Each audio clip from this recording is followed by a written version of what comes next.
As we just saw a stunning World Series with the Rangers and the Diamondbacks, can the Nationals be that next team to take a step up in the year of 2024?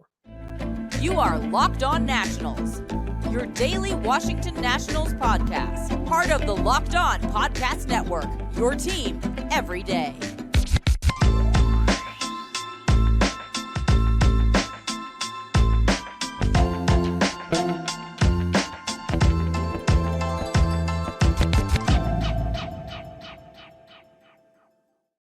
And thank you all for making Locked On Nationals your first listen every single day, as we are free and available wherever you get your podcast. I'm your host, Ryan Clary. You can catch me over on Twitter at RyanClary11 and as well as the show page at LO_Nationals. And while you're at it, make sure to subscribe wherever you get your podcast. Just search Locked On Nationals, including on YouTube for the video version. Search Locked On Nationals and hit that subscriber button. Later on in today's show, as we know now, Max Scherzer just won his second World Series title, first with being the Nationals legend in 2019. Now 2023 Texas Rangers. Are Nationals fans happy for Mad Max? Because I actually have a little bit of a conflicting answer of this, in my opinion. And it's an immature one, to be honest with you. So we'll get to that a little bit later on. Also, second topic of today's program.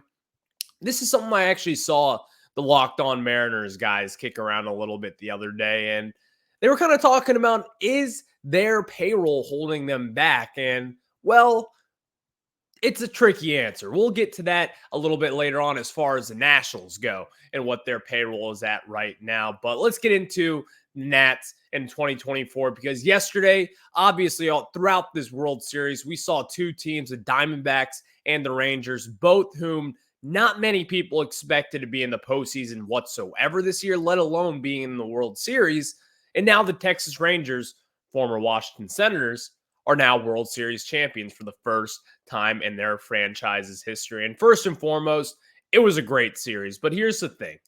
Both these teams outperformed all of their expectations. If you look around the Texas Rangers, who won it all last night, then you could see a clear example of guys who, number one, were teamed up together to be kind of that veteran core. We talked about this a few days ago, or actually a few weeks ago, rather.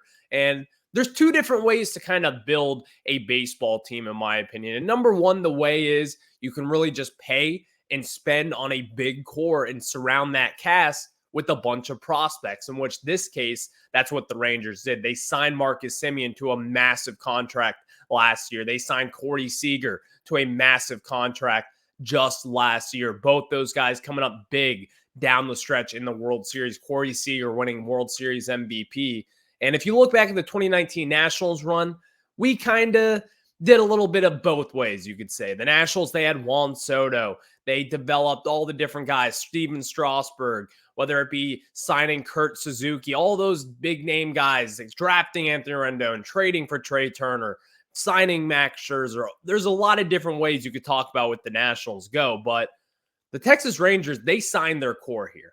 This is a team that is, number one, set up for a ton of success moving forward. And number two, this is also a team that has a loaded farm system still, even after trading Ronald Acuna's little brother over to the New York Mets in exchange for Max Scherzer. But with all that said, can this Nationals team be the next Texas Rangers squad? Can they be the next Arizona Diamondbacks squad? Because there's two different tales here when you're talking about the Rangers and the Diamondbacks.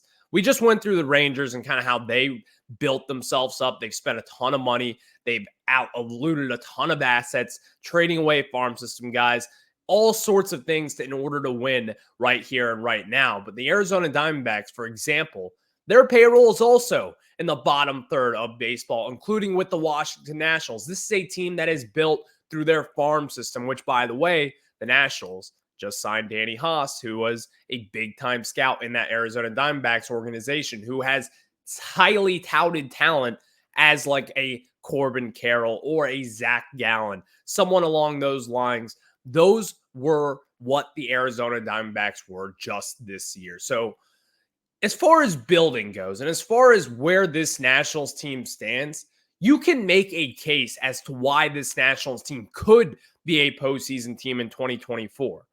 But that's not really the question here. More so, the question is, can they be the next Rangers or the D-backs? And now, are they going to make the World Series last year? Because that's really what the question is. The matter of the fact is, at this point, they aren't. They are not going to be that at this moment in time. But are you going to tell me that there is no chance in heck that this team cannot make a postseason push? That there is no chance that they can have the development like the Texas Rangers and have a breakout season of someone like Adolis Garcia, or have a huge trade asset like Jordan Montgomery come in here and just dominate, or have that big free agent signing, getting Nathan Eovaldi through the doors, having him as your big game pitcher? Is that impossible for this Nationals team? And the answer to that is no.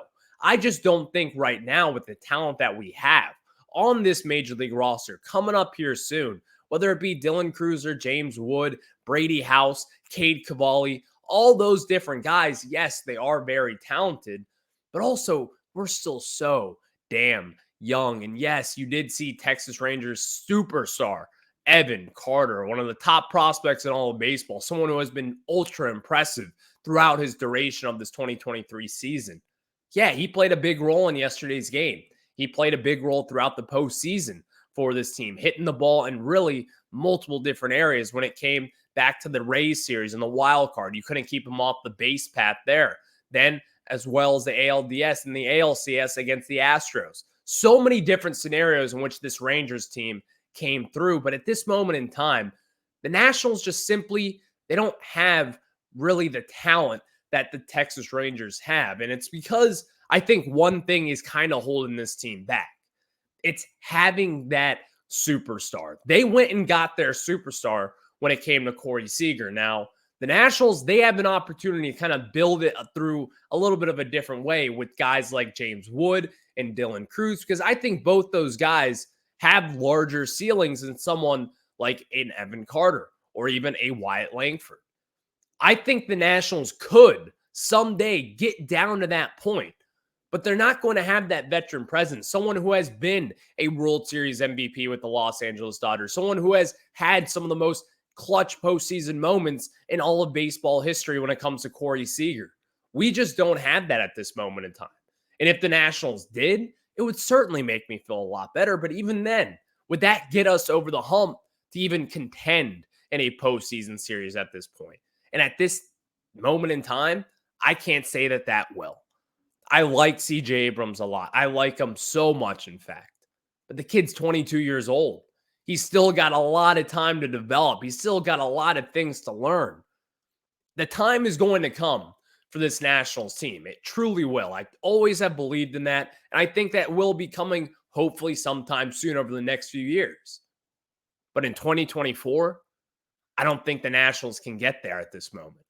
They aren't constructed like this Rangers team. And also on the flip side of it, they also aren't even constructed like this Diamondbacks team, because the Diamondbacks, they were probably the team that you could look at and say, that's pretty familiar to 2019.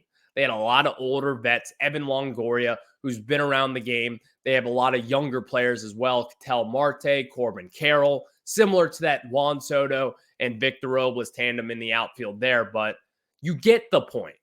The Nationals just aren't there yet. And even with that said, with the Rangers only winning 68 games in 2022, making the improvement, winning 90-plus games, winning the World Series, and the Arizona Diamondbacks just winning 74 games in 2022, I don't think the Nationals at 71 and 91 will be making a jump like that. Now, are they going to be competing for a 500 kind of season next year? Could they be around 81 and 81? Yes. In fact, I think that's probably likely. In fact, that's probably what our expectations should be, depending on how this offseason goes.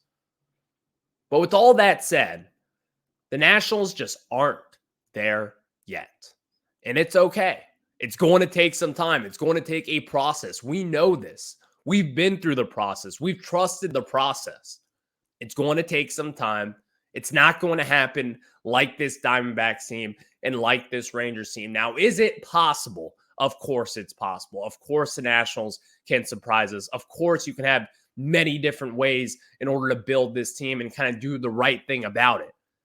But the question is, will they take that next step? And with that next step, the Nationals, they got the farm system. But I think the question at hand should be, is money holding the Nationals back at this point? Whether it be payroll or really, you get the gist. Is kind of signing free agents holding this team back? Is that what's kind of holding them back from taking that next step into this, hopefully, year long of success coming up for the Nationals? We'll discuss that and answer that question. But before that, let me tell you guys about our friends over at FanDuel. And guys, score early this NFL season with FanDuel, America's #1 sportsbook. Right now, new customers get $150 in bonus bets with any winning $5 moneyline bet. That's $150 if your team wins. And if you've been thinking about joining FanDuel, there's no better way to get on the action. And the app is so easy to use. There's a wide range of betting options like betting on spreads, player props, over-unders, and much, much more. And if you're into betting on the NFL like I am,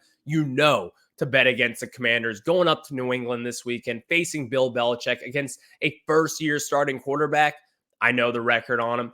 It ain't pretty. So take those Patriots money line. You'll have a good time. So visit FanDuel.com/lockedon and kick off the NFL season. Again, FanDuel.com/lockedon. FanDuel, the official partner of the NFL. So is payroll, money, kind of spending in general, holding this Nationals team back? And this is a lopsided answer, I'll admit. I don't necessarily think that at this moment in time, that payroll is really holding the Nationals back. I don't. Because if you were to look around baseball and really the Nationals over the last few years, you can kind of tell that the Nationals, number one, the whole issue as to why that team crumbled back in 2019, or after 2019, actually. The reason why it crumbled is because we did not have the assets down on the farm system to kind of help the guys around our young core, or whether that be Trey Turner or Juan Soto. We didn't have guys to put around them. That's not really a spending issue. Now, yes, you can spend and get savvy free agent signings in the door and kind of patch those holes. But in my opinion, the best way to do it for the cheap, number one, and also just for the long-term success of your team, is to fill those spots with prospects. You already had your core back in 2019, again, with Juan Soto, Trey Turner, Anthony Rendon, that pitching staff as well. There were a lot of different things that you could look at and say, yeah, this is a good ball club. This is going to be a contender for quite some time. But over the last few years, we all know the payroll has been cutting. The prospects haven't really been coming out the way that they once were in the 2010s. And ultimately, this team's just in a rebuild at this moment in time. But over the course of the last really 5 years, there is a little bit of a trend going on in baseball as teams kind of get more savvy with the way that they spend. With teams like the San Diego Padres, who kind of probably overspent, as we saw. I don't know if anyone saw this, but they took out a $50 million loan yesterday, or over the last few months at least, to help pay their payroll. That ain't good. That's not what you want with the San Diego Padres, but that's beside the point. Over the last few years now, you're starting to see one thing here. Teams that are winning the World Series relatively consistently have a top 10 payroll. Now, is that just because of the teams that spend the most money are going to be winning championships? Not necessarily. The team that has the number one payroll, in fact, hasn't won a World Series since the 2020 Dodgers. And before that, it was the 2018 Red Sox. So dating back to 2016, really, the Cubs that year, they were 14th in opening day payroll. The Astros were 18th in opening day payroll in 2017. The Red Sox, of course, were number one. The Nats in 19, they were number 7. And of course, 2020, the Dodgers, they were first. 2021, the Braves were 10th. 2022, the Astros were 8th. And the Rangers had a top 5 payroll this year as well. There is kind of a little bit of a pattern here as far as top 10 payrolls go. And of course, I think that is the obvious. The more that you pay, at least the expectations go up. It doesn't necessarily mean that you're going to be winning baseball games. It doesn't really mean any of that, in fact. The Nationals in 2021, really when the rebuild started, when this really catapulted into a bad baseball team that year, the Nationals had a top 10 payroll. They weren't good that year. They decided to sell. They decided to rip the team apart, in which, in my opinion, was the right way to do it.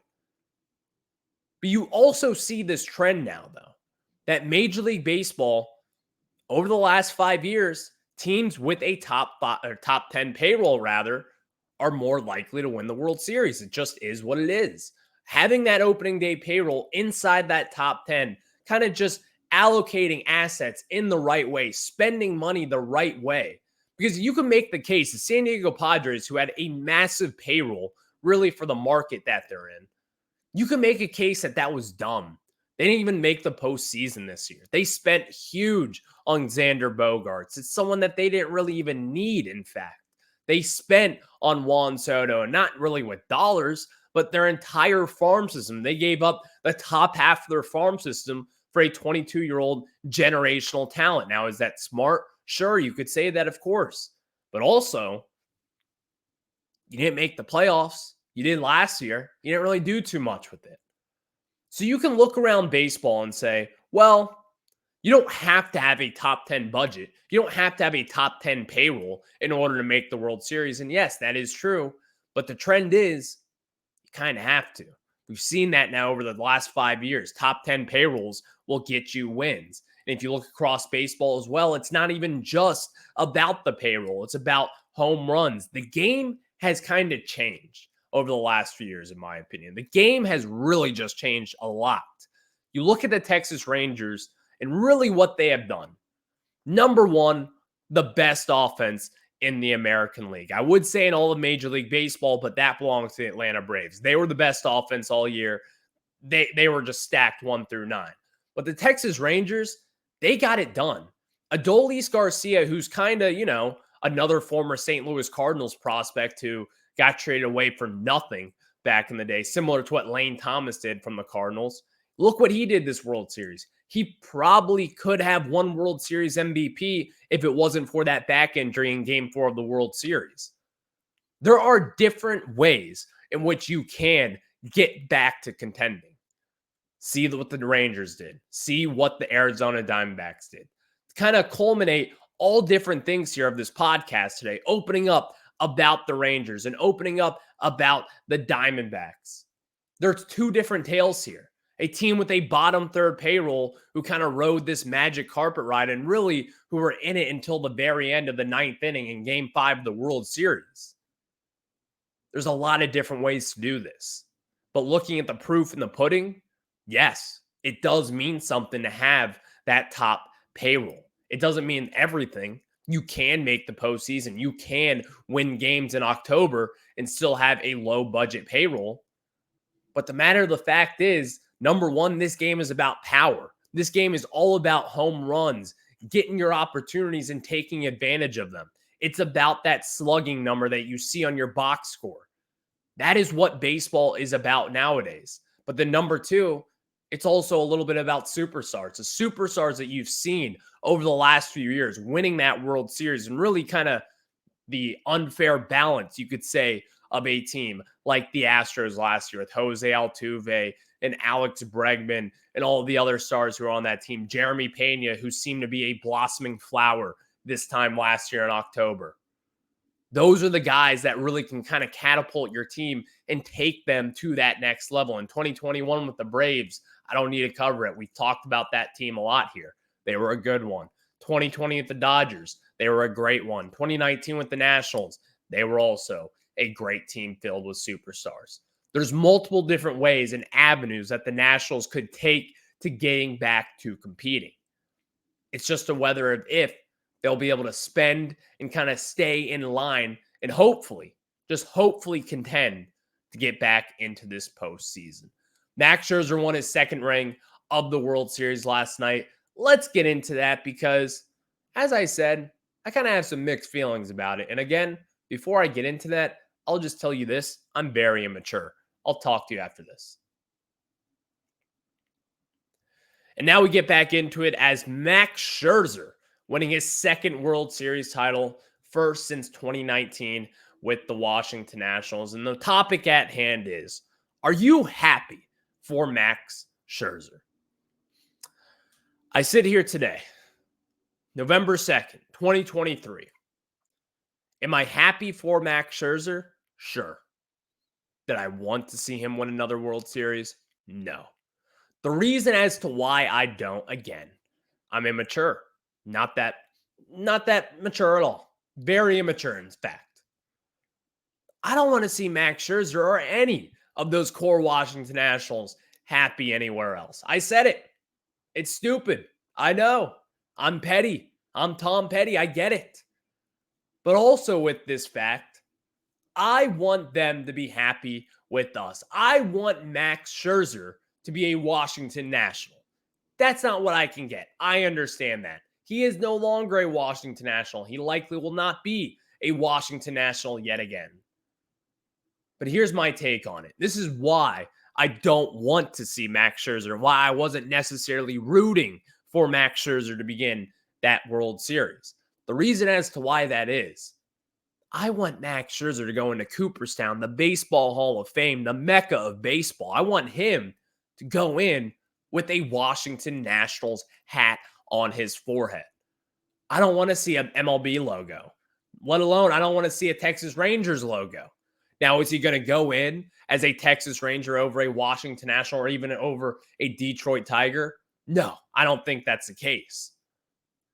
But I want that curly W on his plaque, on that big bronze forehead. I want that right there with Max Scherzer because he was a National. His core was in Washington, D.C., winning multiple Cy Youngs, winning a World Series, starting a Game 7 of the World Series, catapulting this team from mediocrity into success back in 2019. All the different things. Is it stupid? Of course it is. I understand you may be thinking, God, this guy is so immature. Yes, I am. This is not a convenient take for me. This is just the way that I think. When it comes to that Nationals team, that team was so special to me. So special. Max Scherzer meant so much to me growing up. I cannot see him in Cooperstown with another hat on. I want him to be our own. I want Nationals fans to fill the grass there in Cooperstown the day that Max Scherzer is enshrined into the Hall of Fame. I want that to be filled with curly W hats, not big old block tees for the Texas Rangers. No. He was a Nationals legend. I would like to see it keep it that way. But of course, is that likely at this moment? No.